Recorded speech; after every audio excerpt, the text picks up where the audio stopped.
Dans cette formation, nous allons parler du langage PowerShell. Alors PowerShell, qu'est-ce que c'est? C'est un outil puissant utilisé principalement dans les environnements Windows pour l'automatisation des tâches et la gestion des systèmes. Donc automatiser les tâches système, les tâches d'administration, les tâches de gestion, de configuration. Comment est-ce qu'il fonctionne? Il fonctionne grâce à un interpréteur de commande et un langage de script. Donc PowerShell est à la fois un interpréteur de commande et un langage de script. Ça signifie que vous pouvez l'utiliser pour exécuter des commandes immédiates. Quand il s'agit donc de l'interpréteur de commande, on va voir un petit exemple dans quelques instants, ou écrire des scripts pour effectuer des tâches plus complexes. Par exemple, dans le cas de ce qu'on appelle un interpréteur de commande. Donc pour lancer PowerShell, je peux venir ici, je tape PowerShell, et là on a Windows PowerShell qui apparaît. Ça, c'est l'interpréteur de commande. Je clique dessus, et là j'arrive sur cet interpréteur de commande.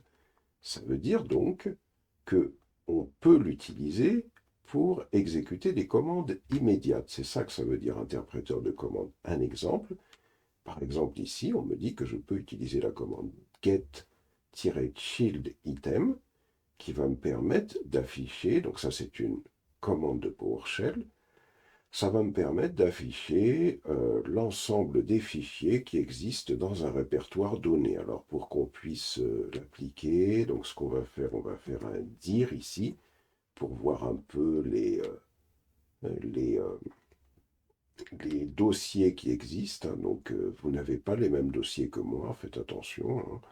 Moi par exemple, j'ai un dossier, alors je pense que vous aussi, vous avez un dossier qui s'appelle document. Bon, alors si je fais un clear ici, donc clear, c'est une commande que je peux exécuter dans cet interpréteur de commande PowerShell qui est comprise par cet interpréteur de commande qui interprète donc cette commande et qui va effacer l'écran.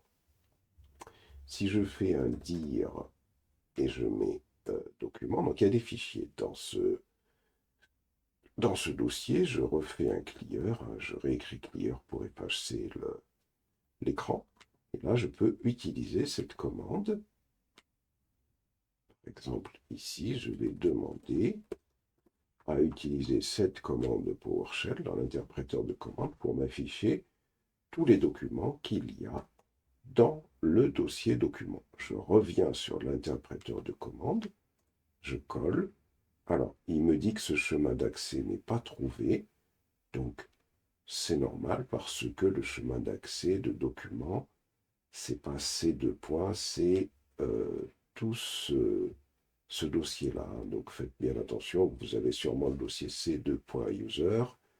Et moi, l'utilisateur, c'est 33768. Vous, ce sera votre dossier à vous. Donc on va recommencer. On va rappeler cette commande. On va récupérer ce chemin que je colle ici. Je vais supprimer le symbole supérieur et je vais lui écrire document. Il suffit d'appuyer sur la touche de tabulation, il va compléter. Et là, on voit que ça fonctionne. Donc là, je refais un clear. Donc là, voilà ce que c'est qu'utiliser une commande PowerShell dans l'interpréteur de commande directement. Donc on a cette façon de faire et PowerShell permet également d'utiliser un langage de script. Ici, par exemple, on va réaliser un script avec PowerShell qui va nous permettre de copier des fichiers d'un répertoire vers l'autre pour comprendre cette faculté qu'a PowerShell à pouvoir écrire des scripts pour effectuer des tâches plus complexes. Alors, ici, on va revenir sur cet interpréteur de commande. Donc, ce qu'on va faire ici, pour bien comprendre comment ça fonctionne, mkdir, on va créer un premier dossier que je vais appeler dossier PowerShell 1 par exemple. Voilà. Et je vais créer un autre dossier, mkdir, que je vais appeler dossier PowerShell 2 par exemple. Je vais faire un clear.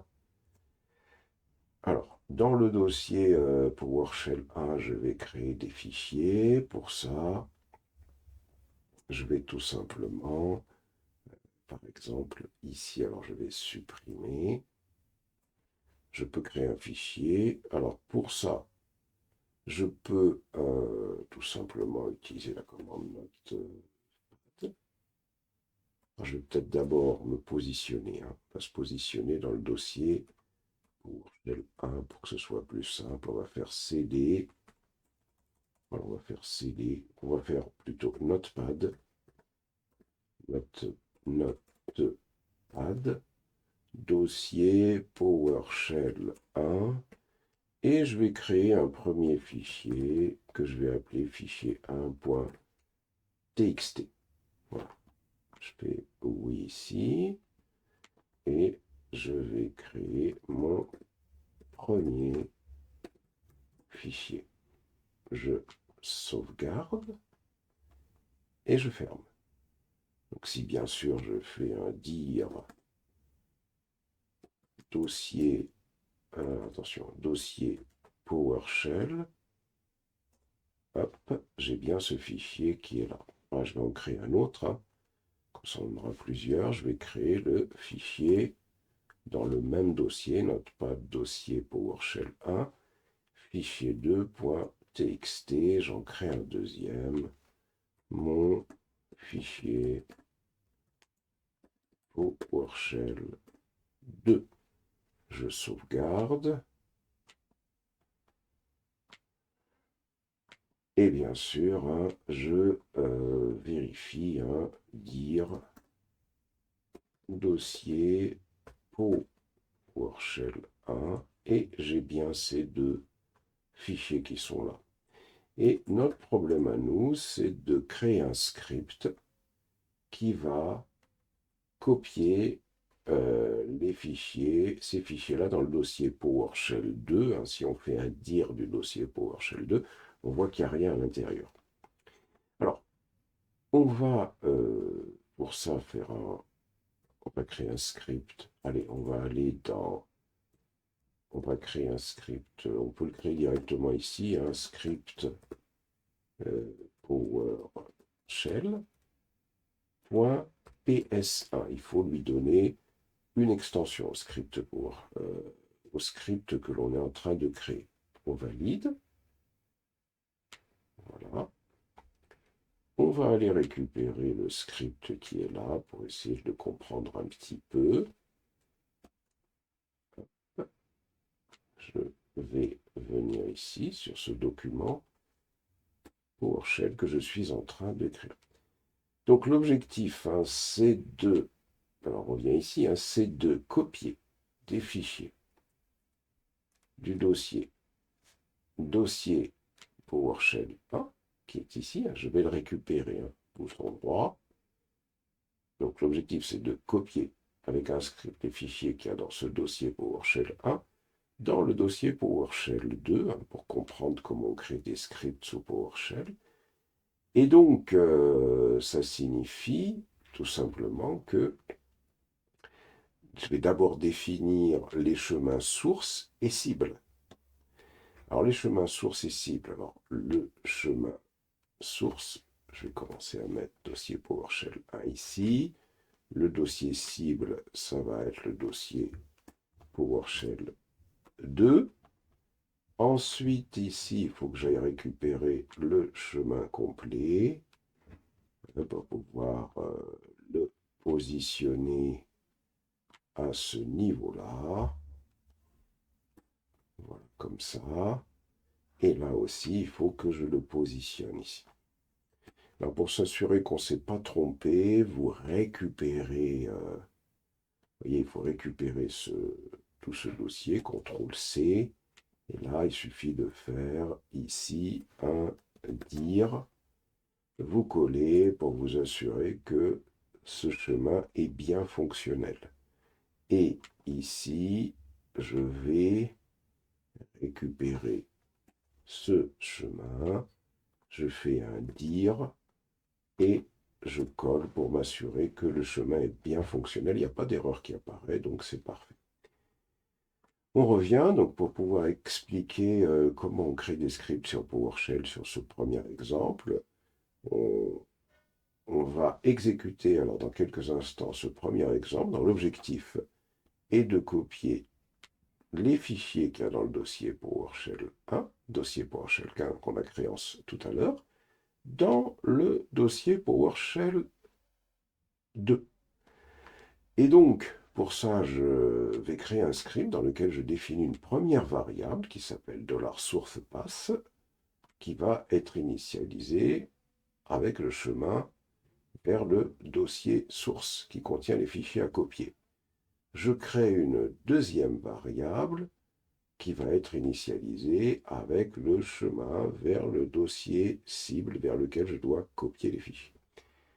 Ensuite, ici, je vais récupérer les fichiers avec l'extension .txt. On va vérifier que tous les fichiers qu'on a bien dans le dossier PowerShell 1 ont l'extension .txt déjà pour commencer. On va faire donc un dir et on colle. Et là, on voit bien que c'est les fichiers avec l'extension .txt qu'on a créé, donc ça va. Donc là, l'objectif, c'est de récupérer les fichiers avec l'extension .txt. Pour ça, on va utiliser une variable. Et là, on va utiliser une instruction de PowerShell, une commande, qui est la commande get_childItem. On lui passe le dossier source qui contient les fichiers. On va utiliser une option filter qui va permettre de filtrer, c'est-à-dire de ne récupérer, de ne lister que l'ensemble des fichiers de ce dossier qui ont l'extension .txt. Et donc, à l'issue de cette commande, nous devrions avoir ici, dans $file_to_copy, on devrait avoir l'ensemble des fichiers qui existent dans le dossier PowerShell 1. Et là, on va réaliser la copie des fichiers vers le répertoire cible. Pour ça, on va utiliser une syntaxe for each pour chaque $file. Donc, on va utiliser une variable qui va récupérer, donc $file in $file_to_copy, c'est-à-dire cette variable $file va récupérer petit à petit les fichiers qui existent dans la variable $file_to_copy, c'est-à-dire la variable qui est ici. Et qu'est-ce qu'elle va faire? Qu'est-ce qui va se passer? On va utiliser la commande copy_item, $file.fullname. Alors $file.fullname, ça va permettre de récupérer le nom complet du fichier, d'un des fichiers qui aura été stocké dans $file_to_copy, et on va utiliser l'option -destination et on va lui fournir le dossier de destination. Alors, ce qui est intéressant, d'abord, on va d'abord exécuter ce script. On va faire un CTRL-S, vous sauvegardez tout simplement, vous sauvegardez. On va déjà exécuter ce script. Vous faites un clear et vous allez, pour exécuter ce script, nous l'avons appelé un script PowerShell. Vous pouvez faire un dir script PowerShell pour voir qu'il existe bien. Il est là, le voilà. Et là, on va l'exécuter. Pour ça, on écrit / script PowerShell.ps1. On valide. Donc là, le script s'est exécuté.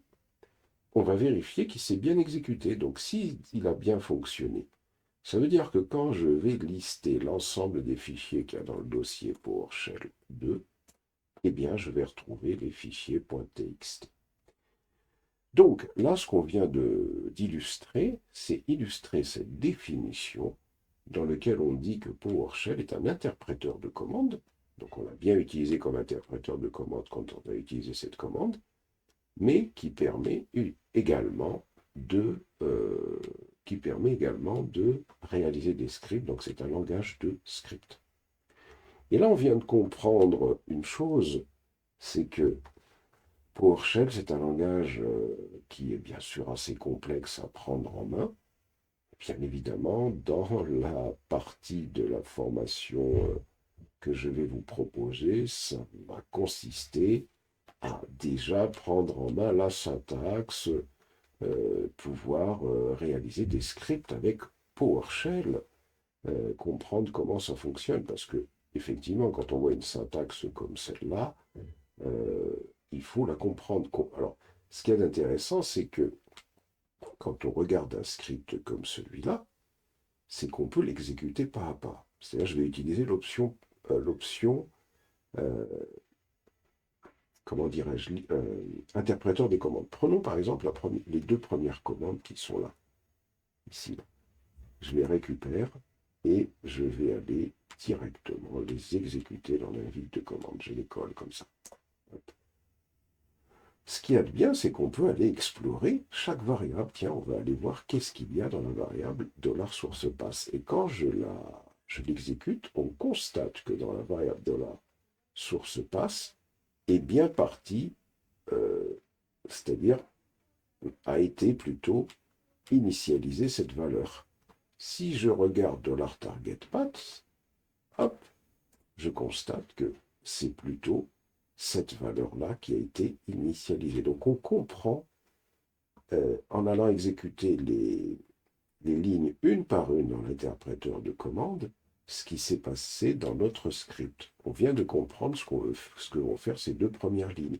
Prenons cette commande-là également. Tiens, je la récupère. Hop, et je la colle ici. Je l'exécute. Et si je la récupère, cette commande-là, et je la colle ici, on voit que dans cette commande est parti être stocké l'ensemble des fichiers qui existent dans le dossier source-pass et qui ont l'extension .txt. On voit mieux, on voit bien ce qui se passe. C'est ça qui est intéressant également, c'est qu'on peut facilement comprendre tout ce qui se passe. Si je prends par exemple cette instruction-là, ici, je fais un CTRL-C, et alors, je vais coller ici, voilà, cette instruction-là, elle va tout simplement boucler sur le for each qui est ici. Alors, bien évidemment, il y a plein de commandes qui existent sur PowerShell.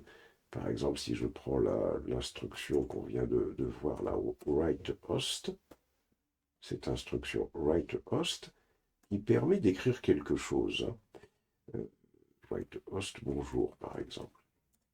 Je fais ça, write-host bonjour. Ben, on se dit, ben, tiens, cette instruction qui permet d'écrire quelque chose, est-ce qu'elle permet d'écrire également le contenu d'une variable pour que je comprenne mieux ce qui se passe dans le for each là, parce que j'ai rien compris. Enfin, c'est la question qu'on se pose. Hein. On se dit, d'accord, là j'aimerais bien explorer un peu mieux ce qui se passe. Alors, prenons par exemple cette instruction write-host bonjour. Cette instruction write-host bonjour, si je prends une variable, par exemple, je prends une variable du genre $dossier est égal à salut. Et si j'écris write-host, et je me dis, bah tiens, je vais essayer d'afficher avec write-host, je vais essayer d'afficher le contenu de cette variable. Ok, il me dit salut. Bah, je me dis, ça va me permettre de bien explorer ce qui se passe ici. Alors comment on va faire ça? On va tout simplement se dire, bah tiens, pour mieux comprendre ce qui se passe dans ma boucle, je vais récupérer ce code, ou plutôt je vais faire un dièse ici pour dire que ça c'est un commentaire, et dessous, parce qu'on a envie de comprendre par exemple ce que signifie ça exactement, et dessous, je vais tout simplement écrire write-host.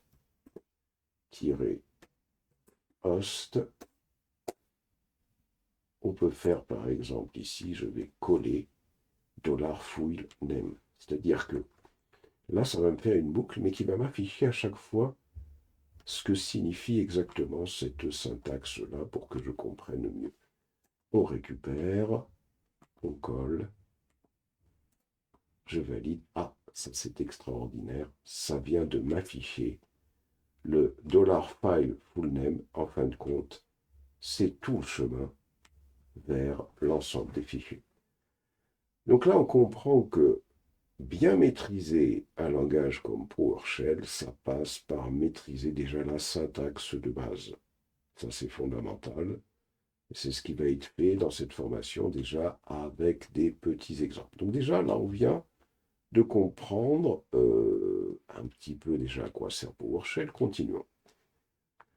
En combinant donc ces deux approches, ce que je viens de faire, c'est-à-dire utiliser aussi bien PowerShell en mode commande ou en mode interpréteur de commande ou en mode exécution de script.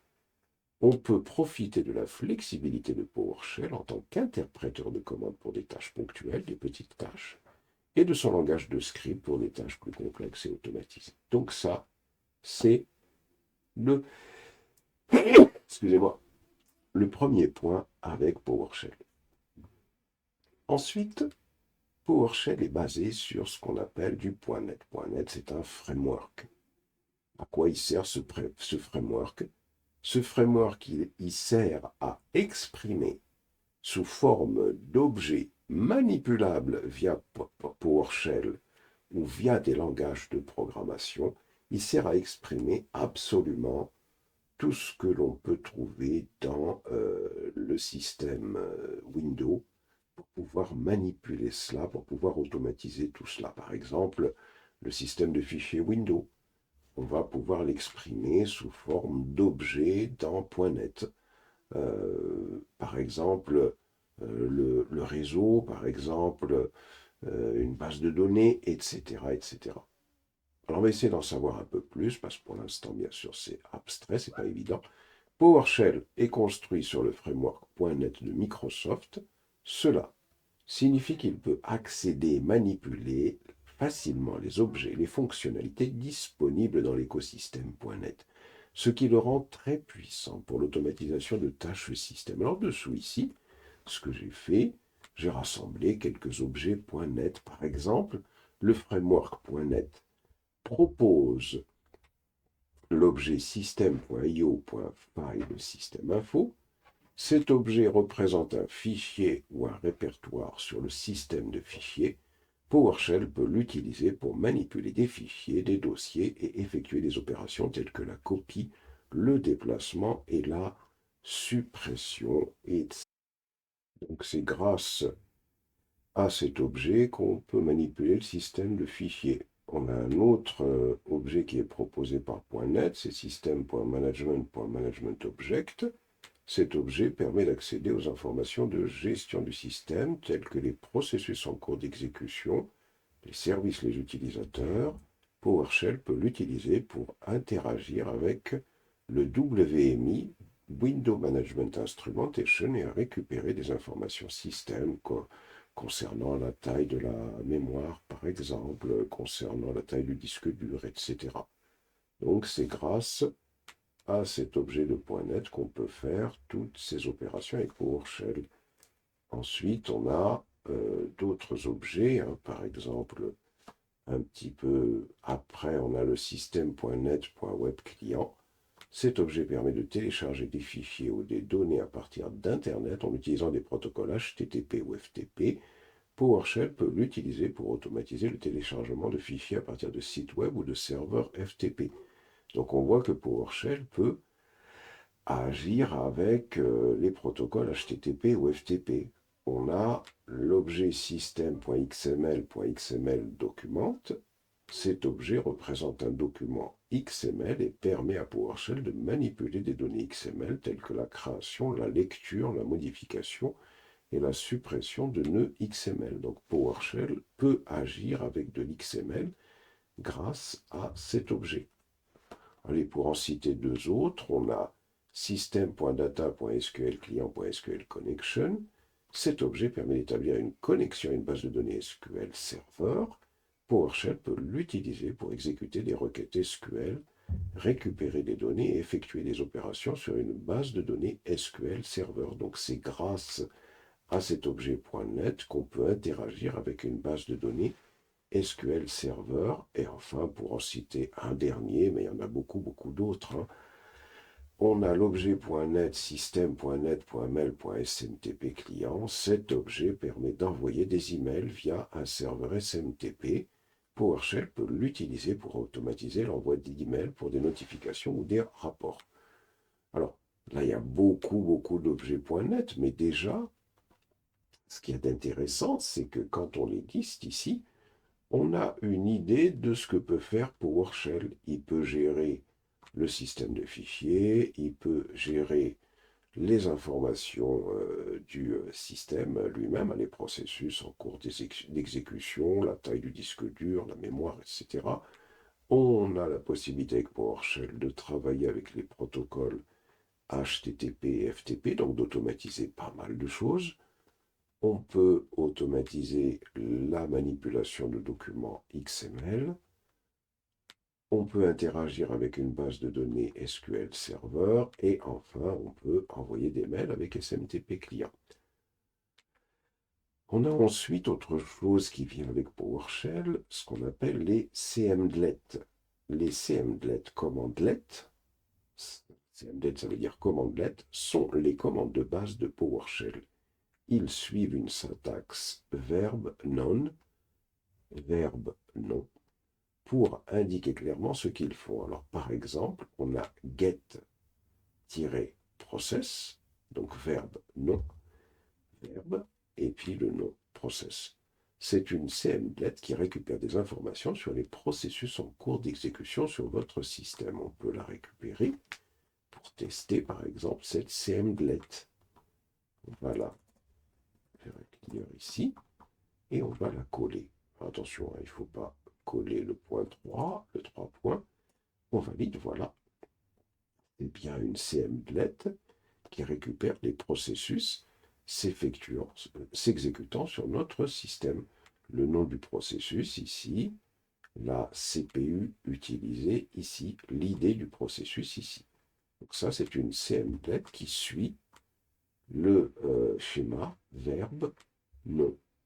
Verbe pour récupérer, get, on récupère process, les processus. On avait vu tout à l'heure get-child item. Donc ça, c'est ce qu'on appelle une CMDLET. On a également, avec PowerShell, ce qu'on appelle les pipelines. La pipeline de PowerShell permet de connecter plusieurs CMDLET, donc les CMDLET qui sont au-dessus ici, ensemble pour traiter des données de manière fluide. Vous pouvez utiliser l'opérateur pipe, donc ça, c'est ce qu'on appelle un pipe, pour passer la sortie d'un CMDLET en entrée à une autre. Par exemple, on a la CMDLET get-process qui permet de récupérer l'ensemble des processus qui s'exécutent sur notre système, c'est ce qu'on a vu plus haut, et avec le pipe qui est là, la sortie de cette CMDLET, on peut l'envoyer à une autre CMDLET à laquelle on va demander de trier le résultat de cette CMDLET en fonction de la CPU. Donc, ce pipeline va récupérer les processus en cours d'exécution et il va les trier en fonction de leur utilisation CPU. Ça veut dire que si je récupère cette instruction, que je fais un clear, que je colle ici, alors on va d'abord faire, on va y aller pas à pas, on va d'abord récupérer ça.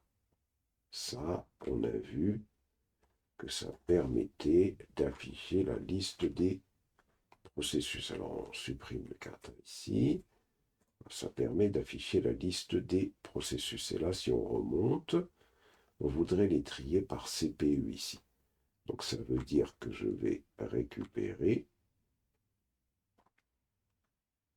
cet axe. Je vais faire un clear ici. Et je vais coller. Alors attention, on supprime ça. Et on met le get. Voilà. Et là, si je remonte, je vais constater ici, je remonte plus haut, je remonte, on voit que c'est bien trié par, on remonte ici, Voilà, on voit que c'est bien trié par CPU, hein, rien ici. Descend, descend, descend.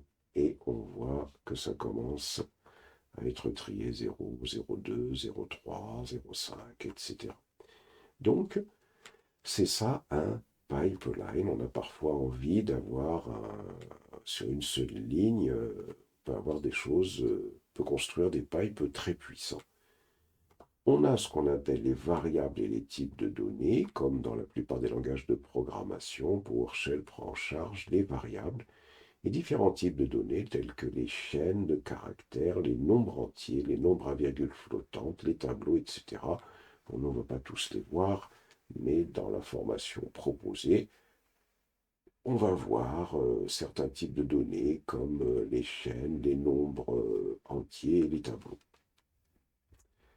Concernant les scripts et configurations, prise en charge par PowerShell, vous pouvez écrire des scripts PowerShell dans des fichiers avec l'extension .ps. C'est ce qu'on a vu tout à l'heure.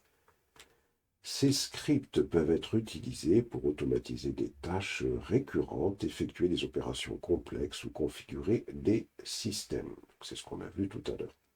De plus, avec PowerShell, on peut réaliser ce qu'on appelle des accès aux systèmes externes.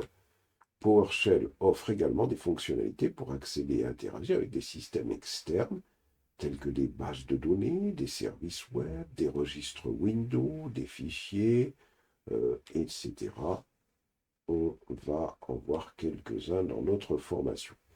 En conclusion, PowerShell, c'est un outil flexible et puissant qui facilite l'automatisation des tâches et la gestion des systèmes sous Windows grâce à ses CMDlet intuitifs, sa capacité à manipuler des objets .NET, sa pipeline et son support pour l'écriture de scripts. Donc, voilà un petit peu pour présenter PowerShell. Alors, dans notre formation, nous, on va procéder de la manière suivante. Premier point, ce sera de prendre en main le langage PowerShell. Mais dans un premier temps, on va essayer d'avoir une petite vue générale d'un réseau sous Windows, de ce que l'on peut trouver dans un réseau sous Windows. Alors, on va aller sur les aspects principaux, bien évidemment. Et puis, comprendre déjà de manière générale en quoi PowerShell peut être intéressant dans un réseau qui va être basé sur du Windows. Alors, pour ça, je vais lancer UML Latino. Et ici, on va se créer un réseau. On va se créer un réseau. Alors, on va se créer un réseau avec, tiens, ici. Je vais créer un réseau avec plusieurs parties dans mon entreprise.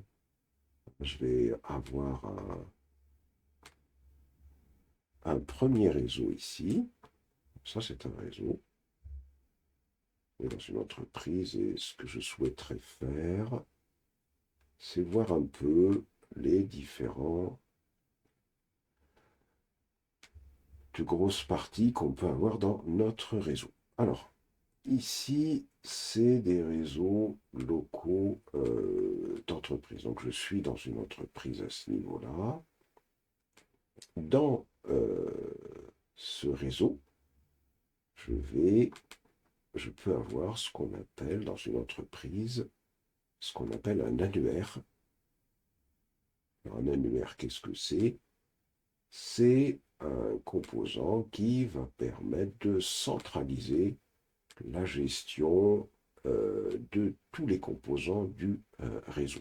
Donc, généralement, on peut avoir un annuaire. Alors, je vais avoir un système comme Windows Server, Windows Server 2019 ou 2022.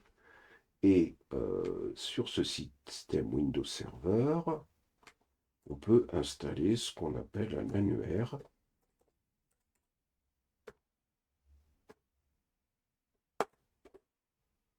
qui qui va reposer sur un composant que l'on appelle Active Directory. Et cet annuaire, il va permettre de pouvoir centraliser la gestion de tous les composants du réseau. Alors donc ici, l'objectif, ici on va, pour essayer de comprendre un petit peu,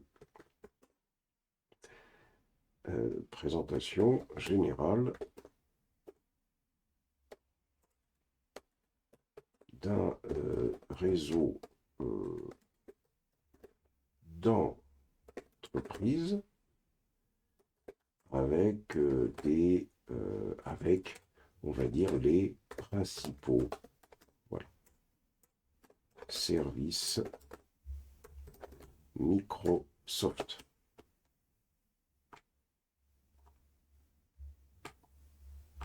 Il est intéressant, quand on veut faire du PowerShell, de déjà comprendre quels sont les principaux services Microsoft que l'on peut retrouver dans un réseau, et voir également comment des réseaux sous Linux pourraient interagir avec ces services Microsoft, pour comprendre en quoi l'utilisation de PowerShell va nous permettre de pouvoir apporter un plus à l'automatisation de notre réseau. Donc ici, j'ai un annuaire, on a dit Windows Server, alors on peut mettre une petite définition ici, annuaire, alors ici, Active Directory, annuaire permettant de centraliser la gestion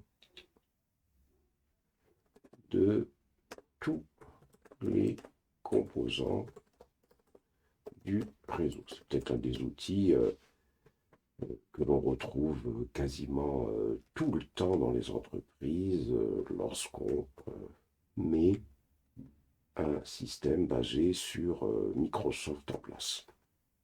Alors qu'est-ce que ça veut dire cette centralisation? Alors ça veut dire la chose suivante. Alors cet annuaire repose bien évidemment, repose sur le protocole LDAP, LDAP. Ici, on a notre Active Directory. Alors comment ça fonctionne, un Active Directory? Concrètement, pour comprendre, on va par exemple prendre ici un...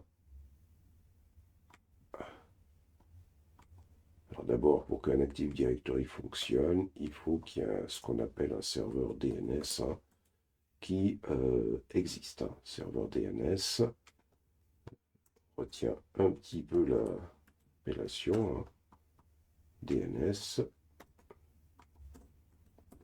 domaine name, service ou serveur, permettant de faire de la résolution de nom, ça veut dire adresse IP, en nom d'hôte,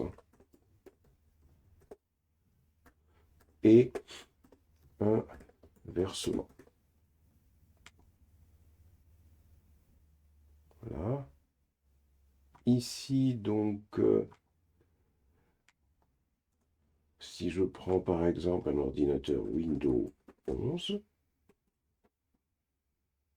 et si je prends un autre ordinateur Windows 11, par exemple,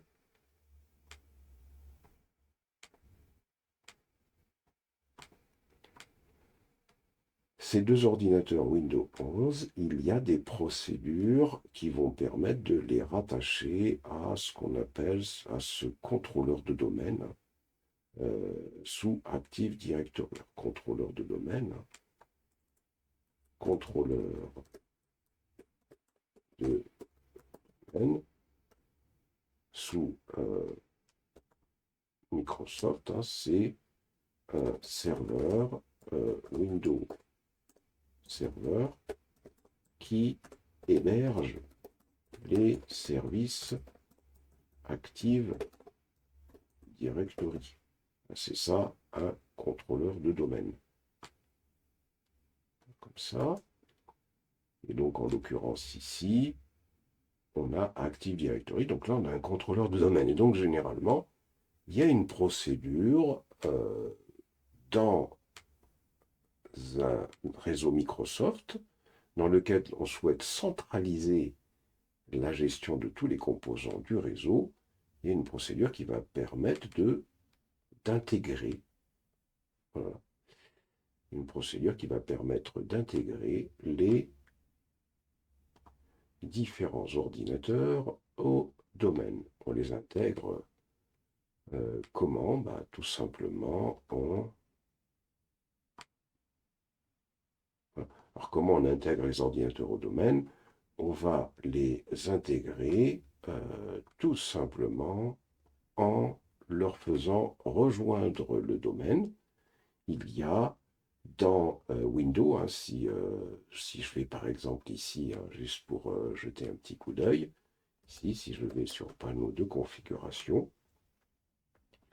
si je vais sur système et sécurité, si je vais sur système, alors là je suis dans un réseau où je n'ai pas de contrôleur de domaine bien évidemment, mais juste pour comprendre la manipulation, je clique sur paramètres avancés, je clique sur nom de l'ordinateur, et là quand je viens sur modifier, ici on a la possibilité de rattacher cet ordinateur à un domaine. C'est ce qu'on voit ici. Alors bien évidemment, pour pouvoir utiliser cette fonctionnalité-là, domaine, et pour pouvoir rattacher cet ordinateur à un domaine, il faudra bien évidemment qu'un contrôleur de domaine soit d'abord installé. Sinon, on ne peut pas. Donc ça, c'est important de comprendre que tous les ordinateurs sous Windows peuvent être rattachés à un domaine. C'est-à-dire qu'on peut les intégrer au domaine en utilisant la fonctionnalité que je viens de faire montrer ici. Donc là,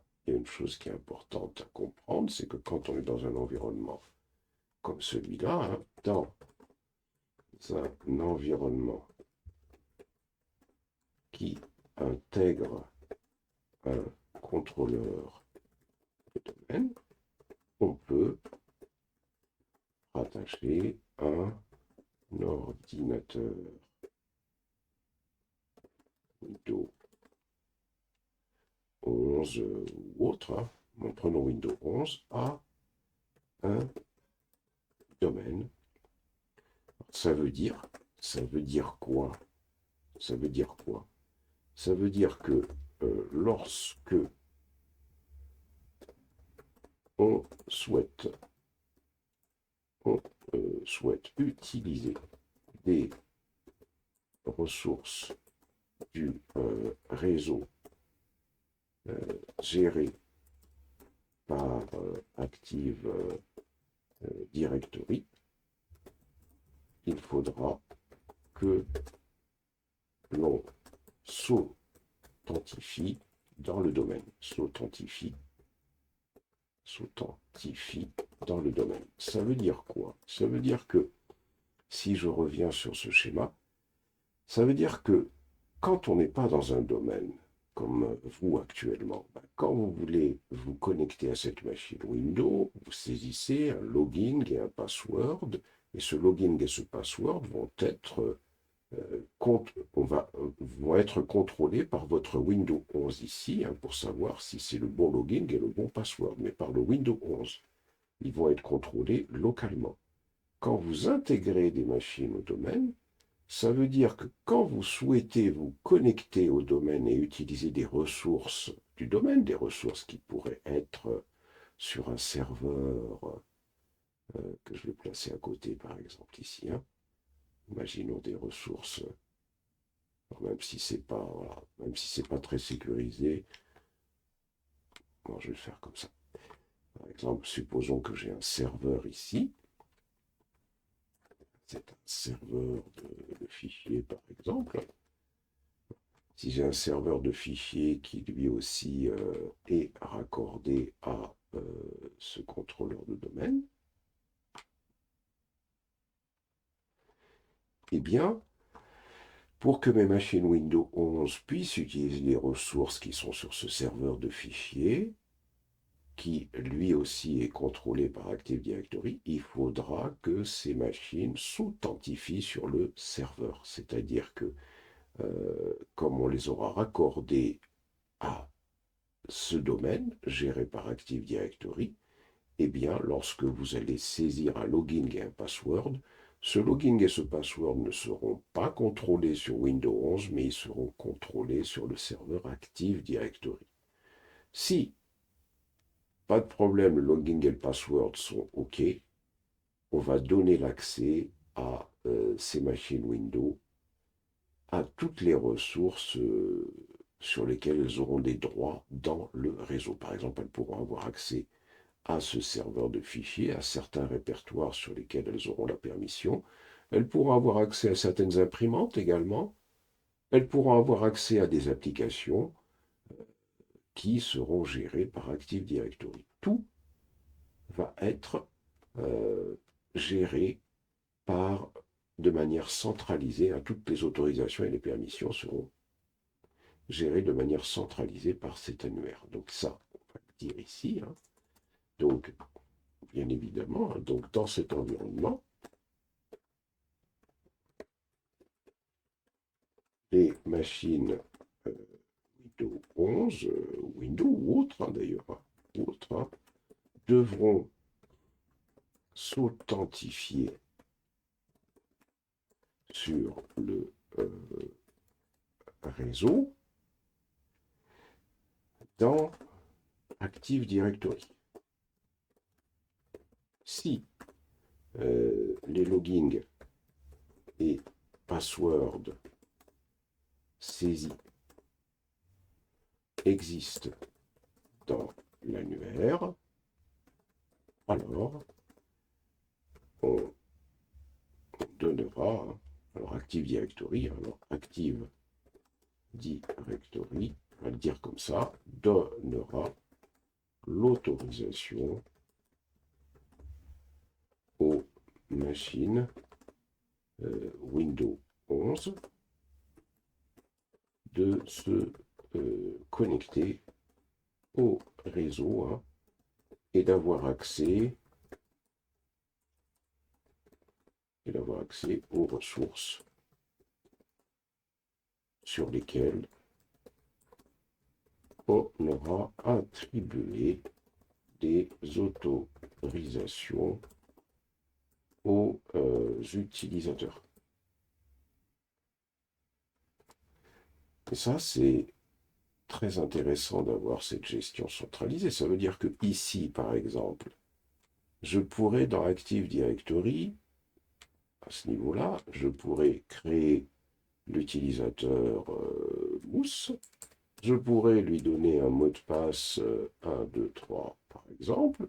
Je pourrais lui dire qu'il a des droits sur, par exemple, le dossier qui serait ici, qui s'appellerait sur C2 points anti/mousse. Je lui dirais qu'il a des droits, alors je vais agrandir ici, droit de lecture uniquement sur mousse, ou peut-être qu'il a tous les droits sur mousse, ou peut-être qu'il a tous les droits, et donc de manière centralisée à partir d'ici, je vais donc gérer déjà les droits que j'attribue aux utilisateurs.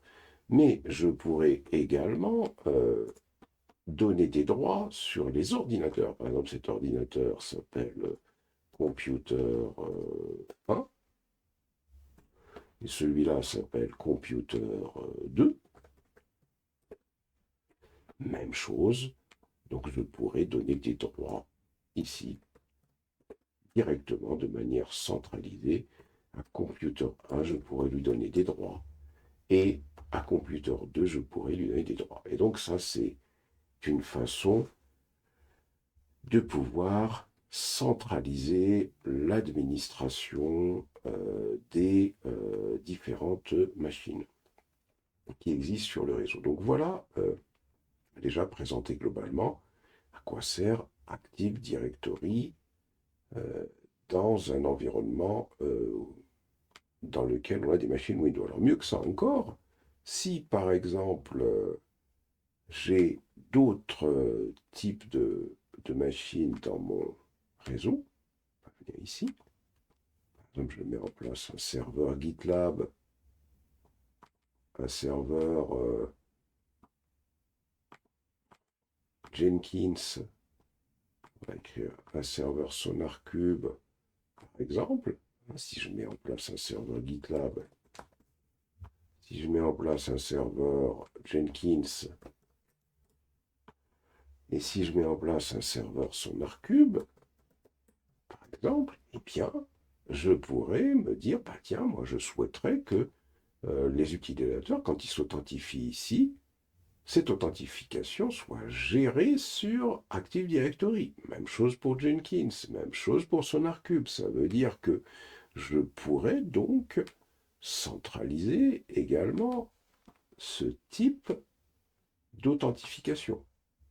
Je pourrais faire en sorte, c'est de la sécurité, je pourrais faire en sorte que je souhaite que mes autorisations, mes utilisateurs soient ceux qui auront le droit d'accéder à GitLab, ceux qui auront le droit d'accéder à Jenkins, ceux qui auront le droit d'accéder à SonarCube.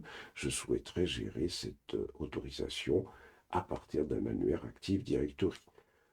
Donc on voit que c'est vraiment une pièce maîtresse dans Microsoft. Alors bien évidemment, je peux avoir ce qu'on appelle, comme ça, parce que là, je peux avoir ce qu'on appelle, faire comme ça. Je vais le faire ici, je vais plutôt faire comme ça. On peut avoir ce qu'on appelle un contrôleur Active Directory secondaire, un Windows Server secondaire, Windows Server, et donc on aurait donc toujours un autre annuaire Active Directory pour pouvoir faire de la redondance, c'est-à-dire que si on aurait de la réplication entre les deux, voilà, au cas où il y en a un qui tombe en panne, l'autre il prend le relais, ça permettrait de faire de la redondance, donc on pourrait avoir quelque chose comme ça. Active Directory, c'est beaucoup, beaucoup encore plus puissant que cela. Ça ne permet pas que de gérer l'authentification et les droits. Ça permet également de mettre en place des règles, ce qu'on appelle des GPO, Group Policy Object. Et donc on a quand même pas mal de choses qu'on peut faire avec Active Directory. Ça permet de mettre en place des règles, groupe policy object, par exemple, imaginons que dans un réseau comme celui-là, tous les ordinateurs Windows 11 ici, qui sont intégrés au domaine, je veux, quand ils se connectent au domaine, je veux leur interdire d'utiliser certains logiciels qui sont installés sur leur machine. Bien évidemment, il faut interdire l'accès local également. Mais supposons que je veux leur interdire, lorsqu'ils sont connectés au domaine, d'utiliser certains logiciels qui sont soit installés sur leur machine, soit qui vont être centralisés. Eh bien, je pourrais le faire. Je pourrais interdire de manière centralisée ici, je pourrais interdire aux ordinateurs accordés au domaine d'utiliser certains logiciels. Par exemple, je ne leur donnerai pas la possibilité d'utiliser Internet, par exemple. Je ne leur donnerai pas la possibilité d'utiliser Notepad, par exemple. Bon, c'est pour donner un exemple, hein. Donc je peux faire cela, par exemple, ici, hein. Je peux mettre également en place des règles qui vont imposer aux différents ordinateurs qui sont ici, qui sont intégrés à mon domaine, je vais leur imposer de stocker les différents fichiers qu'ils créent ici sur leur machine, hein, quand ils sont connectés au domaine. Je vais leur imposer de stocker ces fichiers-là dans un dossier qui va être centralisé, ce qu'on appelle une GPO de redirection de documents. Donc, ça, c'est pas mal. C'est-à-dire que, par exemple, hein, on peut, de manière suractive, on peut donc, de manière centralisée, c'est bien ça, hein, de manière centralisée, interdire euh, d'utiliser certains logiciels aux utilisateurs ordinateurs, hein, raccordés au domaine. On peut les obliger à enregistrer les documents créés dans des dossiers partagés. C'est-à-dire que vous créez un document avec Word sur votre machine, et ce document, la GPO, ça va être transparent pour vous, va impliquer que votre fichier sera stocké sur un répertoire partagé. Donc ça, c'est pas mal aussi, hein. Donc c'est ce qu'on appelle, on appelle ça ça va être des GPO de redirection. Donc on appelle ça une GPO de redirection de documents. On peut par exemple créer une GPO pour interdire de changer l'arrière-plan de votre machine, etc., etc. Donc on voit quand même que la centralisation ici, en matière de sécurité, c'est extrêmement important dans un réseau Microsoft.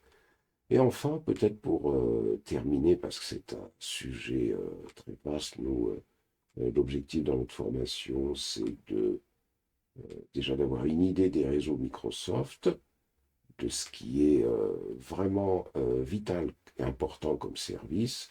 On ne va pas tous les toucher, les services dans cette formation. L'objectif, c'est de se concentrer déjà sur les bases de PowerShell. Mais de plus, il y a une chose qui est très importante, hein, c'est que on a d'autres services importants avec Microsoft. On a par exemple un service qui est extrêmement important, qui permet d'installer ce qu'on appelle des serveurs de messagerie. On a le serveur Microsoft Exchange. Ça permet d'installer un serveur de messagerie qui va pouvoir être raccordé au domaine et qui va pouvoir permettre de mettre en place un serveur qui va gérer la messagerie de toute l'entreprise. Par exemple, j'ai une entreprise qui s'appelle Medianet et je vais pouvoir mettre en place un serveur de messagerie qui va gérer le domaine de l'entreprise, hein, medianet.com par exemple. Donc tous les utilisateurs de l'entreprise auront une adresse email qui se termineront par medianet.com.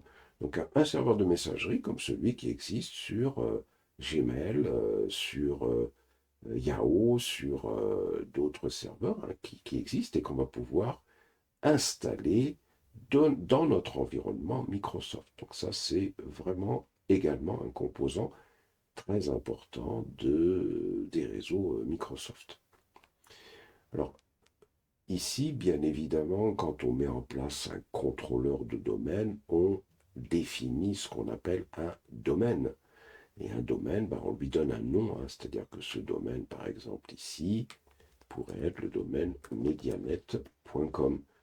Alors ça veut dire quoi que l'on crée un domaine qui va s'appeler medianet.com?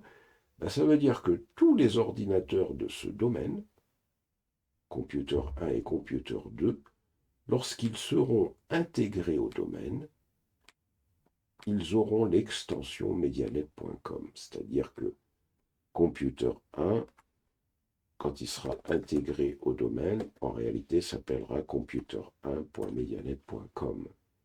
Et Computer 2 s'appellera computer2.medianet.com.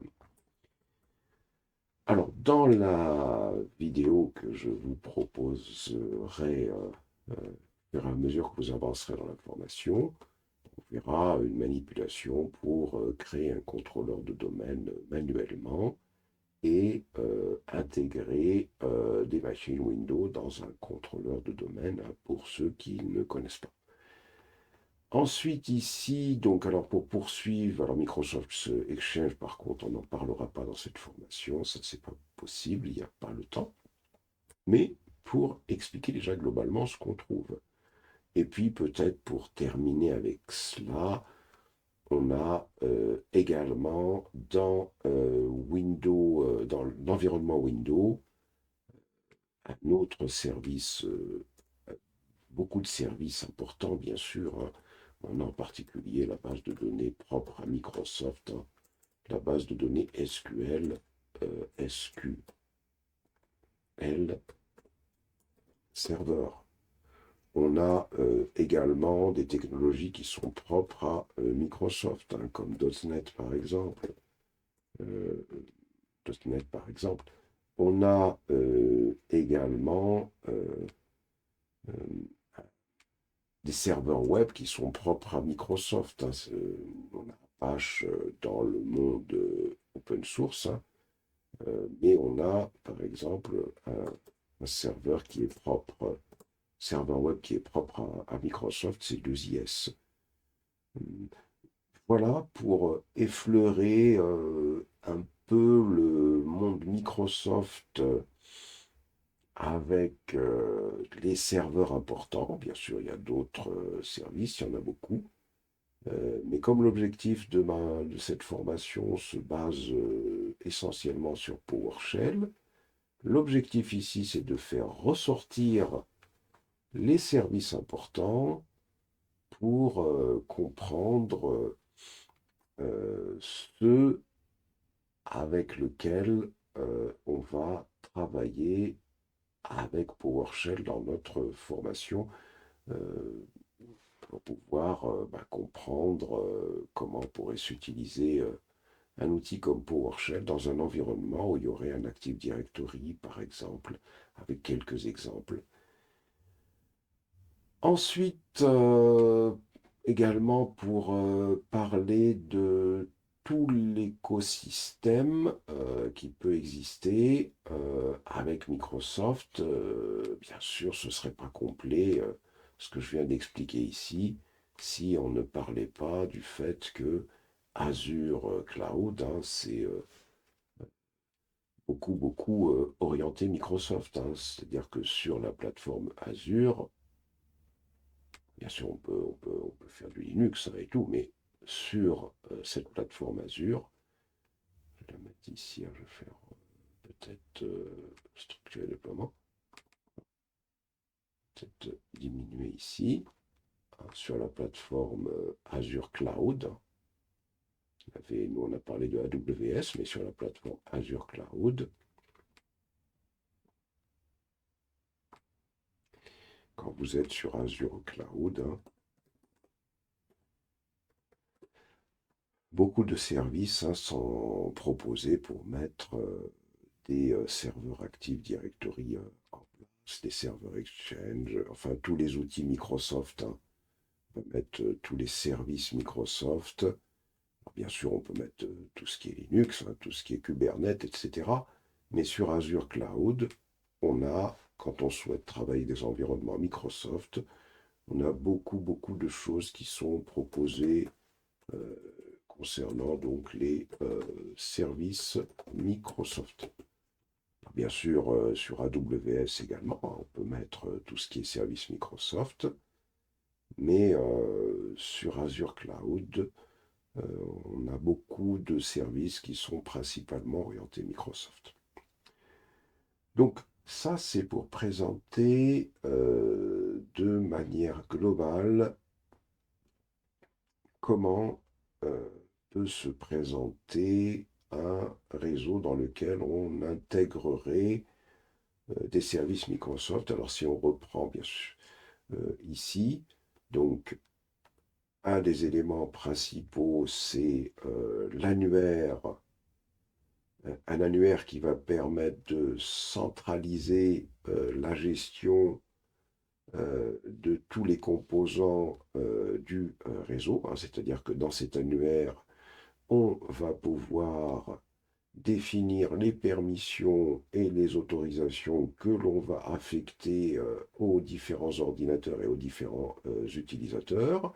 On va leur attribuer des permissions et des autorisations sur les différents répertoires que l'on créerait sur un serveur de fichiers, sur les différents services qu'on va les autoriser à utiliser, etc., etc. On peut leur imposer de ne pouvoir travailler qu'à des tranches horaires bien définies. On va pouvoir mettre en place ce qu'on appelle des GPO. On pourrait également donc intégrer dans des serveurs comme GitLab, Jenkins, SonarQBE, une authentification via un annuaire hein, qui serait sur un serveur Windows Server hein, avec le service Active Directory. Voilà. Et puis ici, on a également parlé du serveur Microsoft Exchange, hein, qui est un serveur de messagerie très connu, hein, qui permet de gérer de manière très puissante une messagerie d'entreprise hein, dans un environnement où Active Directory serait installé. Active Directory ne peut pas fonctionner sans un DNS, c'est pas possible. De plus, on a des services comme SQL Server, qui est la base de données propre à Microsoft et 2IS. Alors, il y a encore beaucoup de choses hein, que l'on pourrait dire sur Active Directory, mais il faudrait une formation pour cela. Mais là, donc, nous, notre objectif principal, c'est de poser déjà les bases de ce que l'on peut trouver en entreprise pour comprendre dans quel cadre PowerShell est peut-être important. Alors, bien évidemment, dans un environnement où il n'y a pas de Microsoft, autant rester sur un outil comme Ansible hein, pour gérer les configurations. Alors, maintenant PowerShell qu'on a introduit tout à l'heure, où est-ce qu'on le trouve PowerShell? PowerShell, on le trouve sur toutes les machines Windows. Absolument toutes les machines Windows. C'est-à-dire que sur cette machine Windows, on a du PowerShell. Voilà.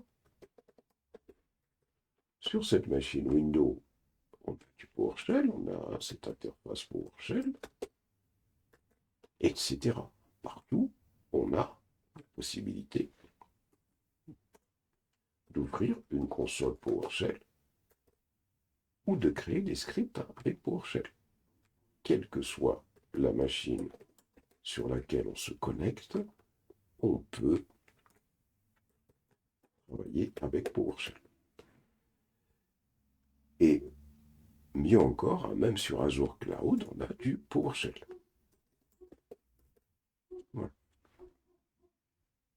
PowerShell, on le retrouve absolument partout. Mais, même sur ce Windows, ça, voilà, comme ça, on l'aura partout. Voilà, tout simplement. Donc PowerShell, on l'a partout.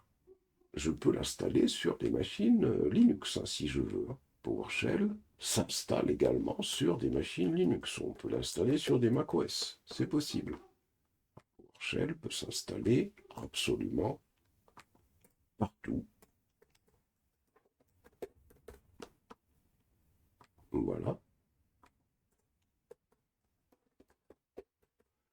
Qu'est-ce que je peux faire avec PowerShell? Je peux automatiser l'administration. Ça veut dire quoi?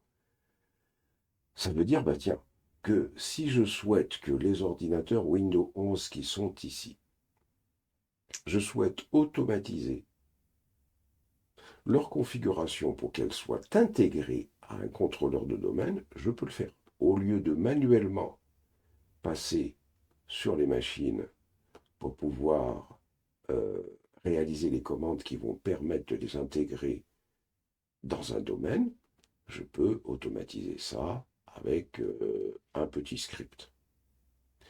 Au lieu, par exemple, tiens, cet ordinateur-là, à la base, quand j'installe Windows Server dessus, pour qu'il devienne un contrôleur de domaine, il faut que je fasse une configuration.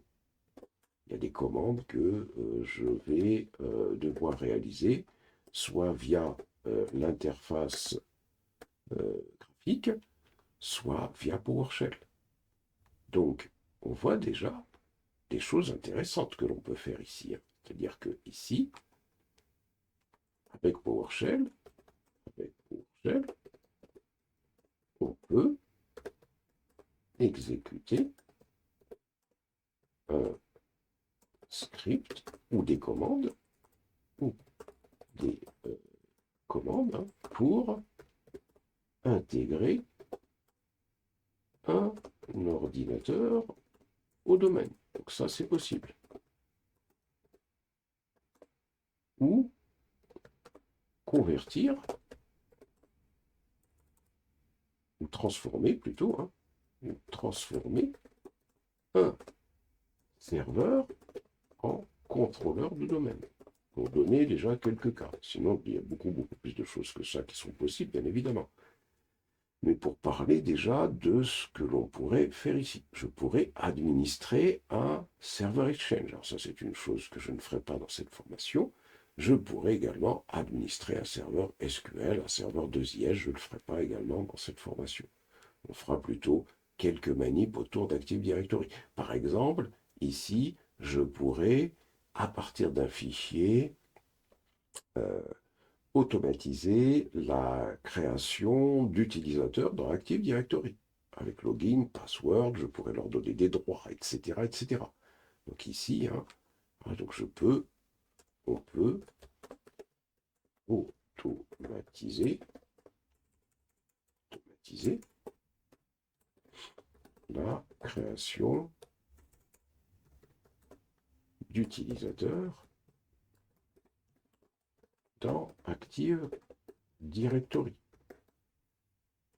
On peut automatiser la création de règles, GPO, dont on a parlé tout à l'heure. La création de règles GPO. C'est-à-dire que tout ce qu'on peut faire manuellement dans un réseau Microsoft, avec tous les services dont je viens de parler, on peut les automatiser, plus ce qu'on peut faire dans un environnement Windows, à savoir la copie de fichiers, à savoir la suppression de fichiers, à savoir la récupération de processus, etc. etc. C'est-à-dire que ça, c'est normal, déjà avant même qu'on parle d'Active Directory. On peut réaliser, automatiser toutes les opérations sur les fichiers, les répertoires, les processus, les applications, etc. etc. Donc ça, c'est normal, installer une application, la désinstaller, etc. etc. Ça, c'est les aspects de base. Il y a autre chose également qu'on peut faire, c'est réaliser tout ça à distance. Au lieu de se déplacer sur chaque serveur, on peut, à partir de cette machine, se connecter à distance avec PowerShell, sur cette machine par exemple, ou sur celle-là, ou sur celle-ci, ou sur celle-ci, pour pouvoir, à partir de cette machine, pouvoir administrer, automatiser l'administration des différentes machines de ce réseau avec PowerShell. Donc ici, on peut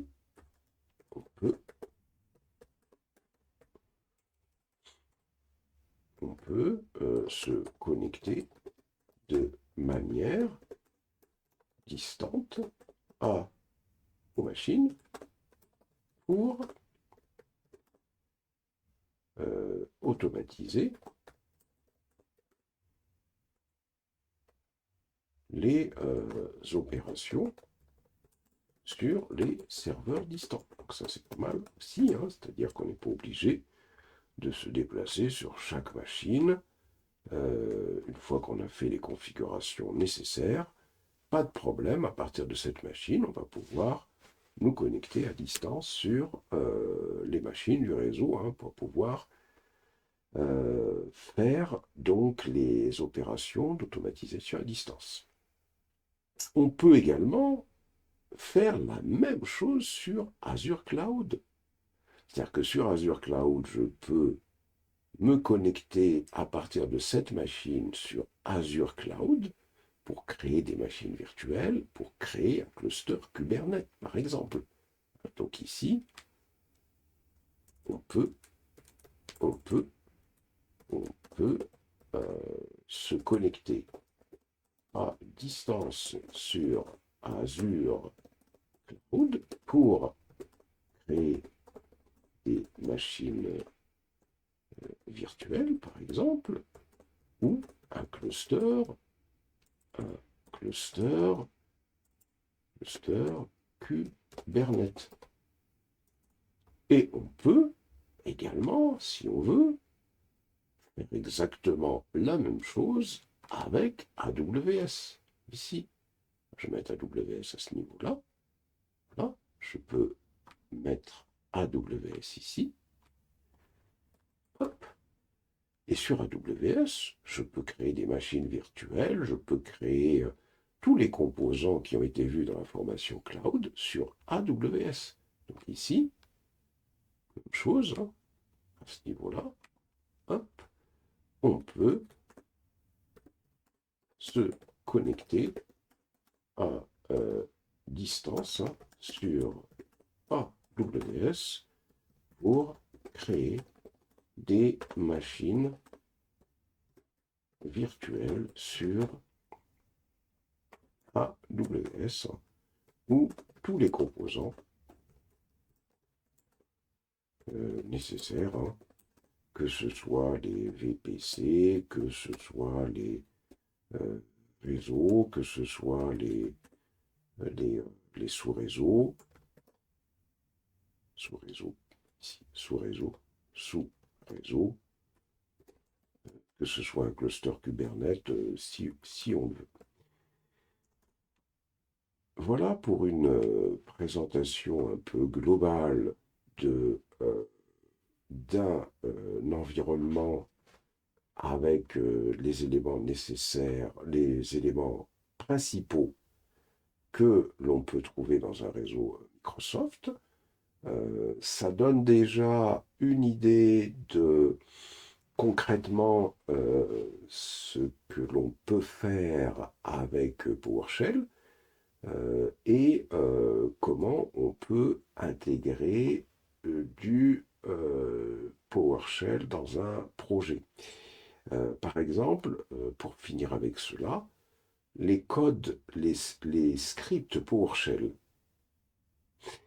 qui peuvent être réalisés soit par les administrateurs d'infrastructures sécurisées, en collaboration avec des DevOps ou par des DevOps qui sont spécialisés infrastructure, eh bien, ces scripts PowerShell, ce sont des scripts qui peuvent passer dans un workflow d'intégration continue.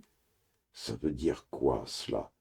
Ça veut dire la chose suivante, c'est que je réalise un script, alors je vais faire ça, donc pour aller encore plus loin dans notre formation, pour expliquer un petit peu également comment projet peut être pensé également hein, au niveau du stage, par exemple.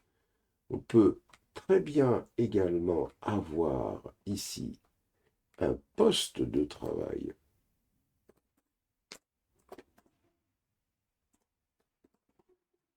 Poste de travail, DevOps, AIS, hein, ou DevOps ou AIS, hein, ça dépend des compétences que on a acquis au niveau d'une formation.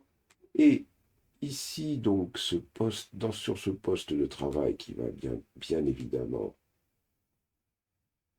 voilà, être raccordé à notre réseau, je vais avoir un script PowerShell. Un script PowerShell. Ce script PowerShell, c'est quelque chose qui pourrait faire quelque chose de puissant, comme gérer entièrement Active Directory. Il est capable de créer un serveur Active Directory, capable d'intégrer toutes les machines du réseau à Active Directory. Peut-être qu'il va intégrer, il va créer un serveur Exchange automatiquement. Ici, l'intégrer à Active Directory, etc., etc. Donc un script qui va être assez puissant. Donc ça, je vais l'écrire ici, hein. Donc, on peut très bien avoir un script réalisé par des DevOps avec des AIS, administrateurs d'infrastructures sécurisées, en PowerShell, hein, en PowerShell, pour automatiser la gestion des configurations d'une infrastructure. Imaginez des choses comme intégration d'ordinateurs à Active Directory. On peut imaginer également, par exemple, création de profils itinérants, c'est-à-dire des profils qui font que l'on va affecter à des utilisateurs qui font que quel que soit l'ordinateur à partir duquel ils vont se connecter, ils retrouveront toujours le même bureau, des GPU, des règles, également donc l'installation de Microsoft Exchange, pourquoi pas, etc. Donc un script qui peut faire soit plusieurs choses, soit quelque chose de précis. Et là, l'idée, c'est que ce script PowerShell passerait par un workflow d'intégration continue. C'est-à-dire que ce script PowerShell, il passerait par la compilation, hein, c'est-à-dire que, alors c'est pas tout à fait la compilation, ça va être l'interprétation pour être certain qu'il n'y a pas d'erreur par les tests. Il pourrait passer par une dockerisation si on souhaite le dockeriser, mais bon, là ça va peut-être pas être nécessaire de le dockeriser, mais il pourrait passer par des tests unitaires déjà, et il pourrait passer par un déploiement unitaire, et il pourrait, unitaire, il pourrait passer par un déploiement, hein. Pourrait passer par un déploiement. On pourrait le dockeriser si on souhaite qu'il fonctionne dans un conteneur Docker sur Windows, hein. On pourrait le déployer et on pourrait faire en sorte que ce pipeline l'exécute, hein, de manière automatique. Donc on pourrait très bien faire du PowerShell avec un workflow d'intégration continue. On peut aller sur Internet pour voir par exemple workflow intégration continue, PowerShell, génération de tests et tests de code PowerShell. On va sûrement trouver ici ajout d'un workflow pour pester, et voilà. Donc là par exemple on a quelque chose avec GitHub Action. On a du PowerShell avec du GitHub Action. Donc euh, on peut faire je reviens ici, hein, on peut faire ce qu'on ferait avec des codes développeurs, avec des codes PowerShell. Parce que des codes développeurs, effectivement, on peut utiliser un workflow d'intégration continue, mais on pourrait le faire avec des codes PowerShell. C'est une question qui pourra être éventuellement travaillée par des personnes qui souhaiteraient eh bien, axer leurs compétences sur un outil comme PowerShell, aller beaucoup plus loin, et puis mettre en place une sorte d'usine logicielle hein, qui va permettre de tester, de déployer tout ça et de réaliser des mises à jour continuelles hein, sur les outils PowerShell qui auraient été développés.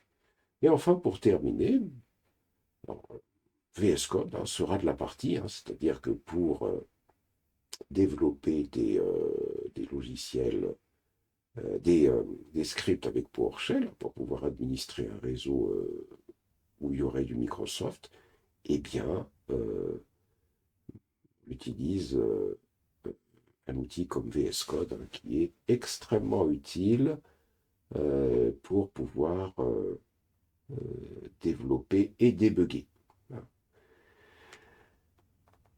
Voilà donc pour présenter ce schéma de manière globale. Donc je vais déjà lui donner un nom à ce schéma, un schéma PowerShell pour ne pas le perdre, parce que sinon je vais le perdre. PowerShell ici. Et on va le sauvegarder, et on va le sauvegarder comme ça. Il fera partie de notre formation. Alors, quelles sont les parties qui seront traitées dans ma formation? Donc, dans notre formation, parce qu'on peut pas, il n'est pas possible de tout faire, hein, c'est pas ça l'objectif, c'est déjà d'avoir les bases hein, et de faire certaines manips importantes. Ça va être la prise en main du langage PowerShell et l'installation d'un laboratoire. Alors, je vous fais installer un laboratoire. Ce laboratoire sera constitué d'un Microsoft Windows Server 2019. Donc, ça veut dire que ce Windows Server, ce sera un 2019. J'aurais pu faire un 2022, mais moi je fais 2019. Après, si des camarades veulent faire 2022, vous faites ce que vous voulez. Bon, voilà, je fais un 2019, c'est très bien. Il y en aura deux serveurs Microsoft Windows Server 2019. Alors j'ai placé également une machine Windows 11. Windows 11. Donc on a un Windows Server, une machine Windows 11 pour le laboratoire. Ça, c'est le premier point. Alors, dans cette formation, donc, il y a la prise en main du langage PowerShell et l'installation d'un laboratoire. Donc, ça, c'est ce qui va se faire au début. Et puis, d'ailleurs, c'est l'installation du laboratoire d'abord, hein, et puis la prise en main du langage PowerShell ensuite. Deuxièmement, il y aura bien évidemment ensuite des travaux pratiques sur les bases du langage PowerShell. Ça, c'est important. Ensuite, troisièmement, il y aura donc là, l'objectif, ce sera de voir comment... Alors, les travaux pratiques sur les bases du langage, pardon. Troisièmement, ce sera comprendre comment on crée un contrôleur de domaine manuellement. J'ai des camarades qui savent, mais il y a des camarades qui ne savent pas. Donc là, dans mon cours, je fais montrer comment le créer manuellement. Donc, pour comprendre et comment intégrer une machine Windows 11 au contrôleur de domaine. Et comment intégrer une machine Windows 11 au contrôleur de domaine. Alors, il y a des camarades qui savent, mais il y en a qui ne savent pas, donc là, ça permettra de mieux illustrer le propos théorique que j'ai pu avoir sur l'intégration d'une machine à un contrôleur de domaine. Donc là, on le fait pratiquement. Et ensuite, bien évidemment, cinquièmement, l'objectif, ce sera d'automatiser, de voir comment on automatise euh, l'intégration d'une machine à un contrôleur de domaine et comment on automatise la création d'un contrôleur de domaine.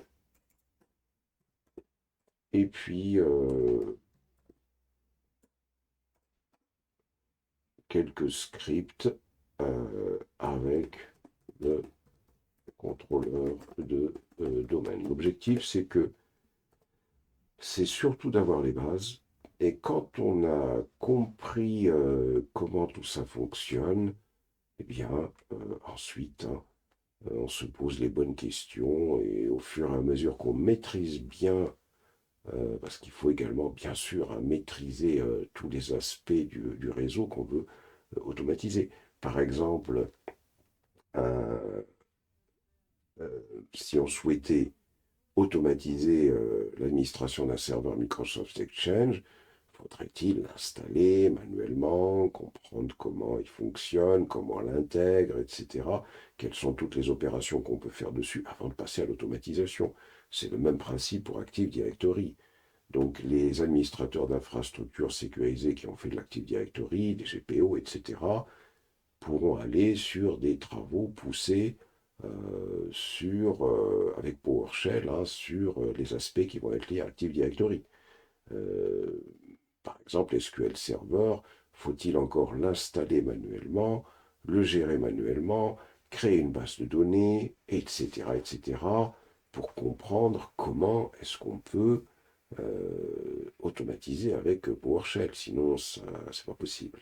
Donc, c'est pour ça que dans notre formation, nous, on va se baser déjà sur les premiers aspects et en fonction, bien sûr, des compétences de chacun pourra pousser un peu plus loin. Ensuite, toujours dans cette formation, alors bien sûr quelques travaux pratiques, mais dans cette formation, donc là l'objectif ce sera de connecter euh, donc PowerShell avec AWS et automatiser la création de machines virtuelles. Huitièmement, ce sera connecter PowerShell avec Azure et automatiser la création de machines virtuelles et d'un cluster Kubernetes sur Azure.